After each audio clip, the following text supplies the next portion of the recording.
A closer look at Canathon from a collection standpoint. And now this morning we are hearing firsthand what it's like to be on the distributing side of things. So joining me now this morning is Fran Fluher, the director of Manna House here in our area. Fran, my friend, thank you so much for coming on. Of course, even more for what you do.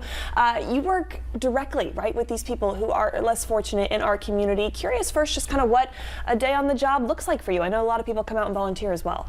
Yes, everybody's a volunteer at Manna House. They give up their time to come out and just make a difference in the community, and I think that's what makes it unique. But we see everybody, just like you see in volunteers, you see everybody in the line. So it might be a single mom, might be a single dad, but it also might be somebody who's working a full-time job. They can't quite make it, or it might be somebody going through a chemo or dialysis treatment, so their hours spent getting medical care minimize kind of their work hours. So they're just in need of a little extra touch, but also a little bit of hope. Yeah. And so that's what I love about Manna House. It just gives everybody hope. It's wonderful. You're so good at providing that as well. So curious too, at Manna House specifically, are there certain meal times that we're serving? Kind of what do the day-to-day operations look like there where you work? Yes, and thank you for asking those questions. So we're open Monday, Wednesday, Thursday, 3 to 6 to come through and get fresh fruits and vegetables, meats. People need bakery items. Sometimes they need a meal that's already plated and ready to go in a to-go box to take home. Maybe they're tired, they've been at chemo all day or dialysis, they don't feel like going home, standing up, preparing a meal. So the food they're getting, they'll prepare the next day. And we have lots of little goodies for kids, cupcakes and cookies, because kids think the world is great when they have those items. Not sure mom needs all that hyperactivity, but it's good.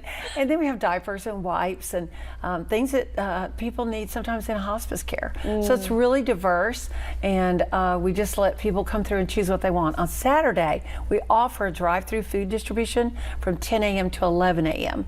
And that's for people who just are afraid that they're going to contract like a virus that's going around or something like that, or they don't have the energy to stand. They can also do that. So it's a very we try to make it optional for people. If they want to come volunteer, then they show up anytime 1 to 6:30, and then on Saturday anytime 10 a.m. to 1. So we have lots of options for things to do. Yeah, it's such a wonderful resource. I'm going to shout out my friend Max Dabrowski. I do this every year. He loves Manna House, and he is so committed to serving y'all.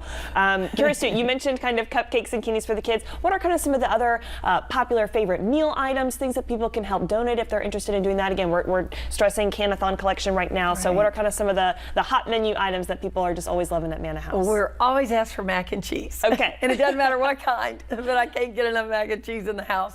And soup.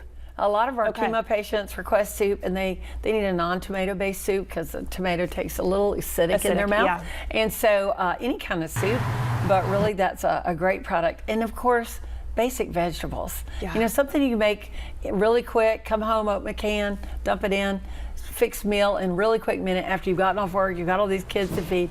It's great. And a lot of kids love those fruit cups. They love those. Yes, and that's peaches, a great little stuff. Yes, and they Mm-hmm. love those. So really anything anybody donates will be great. We had somebody donate a bunch of crackers over Thanksgiving. Sure. And people used them and were excited to get them. So really whatever people want to donate is great. Have you ever seen someone's just life, I mean, completely transformed by just that one smile, that one hot meal? I mean, again, I mentioned this earlier, you probably see a lot of repeats, but some people who have maybe come in years later and said, you know, you helped me during a tough time.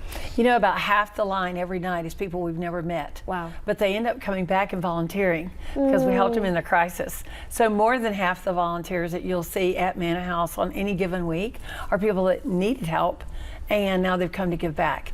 And some have been there the whole 20 years. So it's pretty awesome that people really want to do for others what was done for them. And they're really better at serving because they know the type things we need. A lot of the things we carry is because they tell us, hey, I needed this, and you had it.